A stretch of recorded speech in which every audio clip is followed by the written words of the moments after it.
Assalamu alaikum dear students, I hope you all are fine. Today we are going to start homework of first sound of E. Remember हम लोगों ने पिछली video में इकरा phonic reader 1 से first sound of ई जो page number 4 पर हमारा lesson था वो हमने रीडिंग कर ली थी. रिमेंबर? ओके, आज हम इसका होमवर्क करने जा रहे हैं और आप लोगों को ये भी पता है कि होमवर्क हम लोग कहाँ करते हैं. इकरा इंग्लिश नोटबुक पर जो 4 लाइन कॉपी आप लोगों के पास होगी. रिमेंबर हमने फर्स्ट होमवर्क इसके ऊपर पहले कर चुके हुए हैं. Okay, let's start homework. और होमवर्क करने के लिए आप लोगों को ये भी पता है कि आप लोगों के पास कौन सी चीज़ें होनी चाहिए. Pencil, sharpener, eraser and your scale should be with you while you are doing your homework.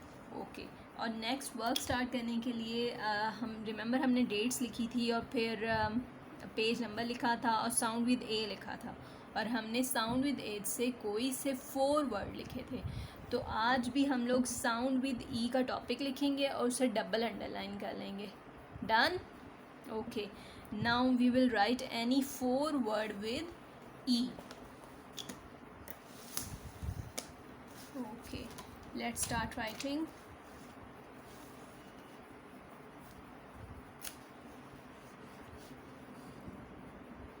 First, leg. Writing should be very good and nice.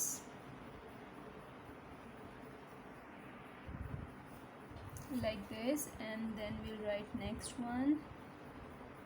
अगला वाला लिखेंगे. ओके, लेट्स से hen लिख लेते हैं इसको. hen and last one we'll write peg.